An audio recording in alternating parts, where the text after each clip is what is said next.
मेहमान के निकलते ही दिशा की मां मिलेगी अकेले में अभीरा से। अभीरा के फोन में वानी की फोटो देखकर खोलेगी सालों पुराना राज। ये सुनकर विद्या हुई शॉक। जी हाँ दोस्तों, सीरियल ये रिश्ता के कहलाता है में आएगा एक ज़बरदस्त ट्रैक। आने वाले अपकमिंग एपिसोड बहुत ज़्यादा इंटरेस्टिंग और बहुत ज़्यादा धमाकेदार होने वाला है। आने वाले अपकमिंग स्टोरी में आप सभी देखेंगे बेहद ही इंटरेस्टिंग ट्विस्ट देखने को मिलने वाला है आप सभी को, जहाँ पर आप सभी देख ही लिए है कि किस तरह से अभीरा ने पूरे पोद्दार परिवार की इज्जत को बचा लिया। अभीरा ने एक ऐसा फैसला लिया जो फैसला मेहमान को बेहद पसंद आया और यहाँ पर इस फैसले पर सब कोई राजी भी हो गए। लेकिन विद्या जो है वो विद्या ही हो जाने वाली है। जी हाँ दोस्तों, आपको बता दें दरअसल यहाँ पर विद्या टोक देती है, कहती है कि अपने रूल्स बनाना बंद करो। जो रूल्स चल रहे हैं, वो जो रिवाज चल रहे हैं उसी रिवाज पर कायम रहो। लेकिन यहाँ पर अभीरा कहती है जो जिसने ये रस्म रिवाज बनाया है वो भी तो किसी इंसान ने ही बनाया है, तो क्या हम अपने अकॉर्डिंग ही सबने बनाया है, तो हम भी अपने अकॉर्डिंग रिवाज को चेंज कर सकते हैं जो हम सभी के लिए सही हो। अब यहाँ पर अभीरा ने कह दिया है कि आर्यन जो है वो अपने ससुराल में यानी कि दिशा के घर जाकर रहे और दिशा पोद्दार हाउस में रहे। ये सबसे अच्छा डिसीजन समझ में आया है बुआसा को, जहाँ पर बुआसा इस डिसीजन को स्वीकार भी करते हुए नजर आई है। यहीं पर आप सभी देखेंगे दिशा की माँ भी बहुत खुश होगी इस रिश्ते को लेकर और दिशा की माँ तो कुछ भी बात नहीं करती है। तभी मनीषा ने ही मुंह मीठा करने के लिए दिशा की माँ को मिठाई खाने के लिए कहती है। तो बुआसा जब तक ऑर्डर नहीं देगी दिशा की माँ को तब तक वो चुपचाप बैठ जाती है और जैसे ही ये सब कुछ परिवार वाले देखते हैं तो हैरान रह जाते हैं।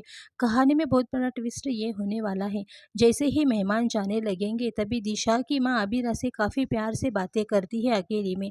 तभी अभीरा को वानी का कॉल आता है और वानी की फ़ोटो अभीरा के फ़ोन में देखते ही दिशा की माँ शॉक होती है और अभीरा से वानी का असली सच पूछती है। तभी अभीरा सवाल करती है कि क्या तुम वानी को जानते हो, तो दिशा की माँ हाँ बोलते हुए जवाब देती है कि वानी कुछ साल पहले एक मंदिर में पुजारी के हाथ लगी थी और पुजारी गांव में सबसे पूछा कि ये बच्चा किसका है। तभी गांव में कोई भी इस बात को राजी नहीं हुआ कि वो गाँव वालों का बच्चा है। दरअसल गाँव में एक बेबस औरत को वो बच्चा सौंपा गया और जिसके बाद वो औरत अपने बच्चे को लेकर गाँव में से निकल कर गई। क्यों गई ये तो किसी को नहीं पता था, लेकिन वो औरत पर किसी ने बहुत ही जुल्म करते थे, इसीलिए वो अपने बच्चे को लेकर हमेशा के लिए गई। ये सुनकर अभीरा के पैरों तले ज़मीन खिसक गई। विद्या चुपके से सुनकर शॉक हुई, यानी कि दिशा के फैमिली वाले और आर्यन जैसे ही घर से जाएंगे यहाँ पर विद्या का गुस्सा टूट पड़ने वाला है अभीरा पर, क्योंकि विद्या को अभीरा फूटी आंख नहीं भाती है और सबसे बड़ा डर सता रहा है अगर अभीरा यहाँ पर रही तो उनका सच खुल जाएगा और इसी वजह से विद्या ये सारी चीज़ें हरकतें करते हुए नजर आ रही है। आप सभी देखेंगे यहाँ पर कहानी में एक और बड़ा ट्विस्ट देखने को मिलने वाला है।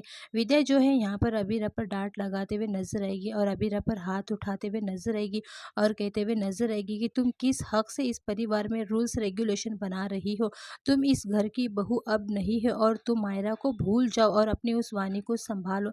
यहाँ पर अभीरा काफ़ी ज़्यादा गुस्से में आ जाएगी और कहेगी अब मैं इस घर की सदस्य नहीं हूँ ना आपकी बहू हूँ, इसीलिए आपकी एक भी नहीं सुनूंगी। 8 साल पहले मैंने कोई गलती नहीं की थी और मेरी बेटी को छीन लिया गया, मेरी बेटी को छीना गया, मेरे हस्बैंड को छीना गया, मेरा पूरा परिवार छीन लिया गया और उसके बाद आप मुझे ही ब्लेम कर रही है। मैं किस हालत में आई थी अपनी बेटी से मिलने के लिए, लेकिन आपकी वजह से, आपके बेटे की वजह से मुझे मिलने नहीं दी आपने और आपने मुझे सीधा सीधा कस्टडी पेपर पकड़ा दिया और कहा कि अरमान आपसे मिलना नहीं चाहता है। अब अरमान के पास इतनी हिम्मत नहीं थी कि वो मुझे आकर कस्टडी पेपर दे, आप अपने बेटे बिल्कुल एक जैसे हैं। अब ये इतना शब्द सुनते ही अरमान को बहुत ही बड़ा झटका लगता है कि वो पहले कस्टडी पेपर कब दिया था और अभीरा पोद्दार हाउस कब आई थी। अब यहाँ पर अरमान पूरी तरह से शॉक हो जाएगा।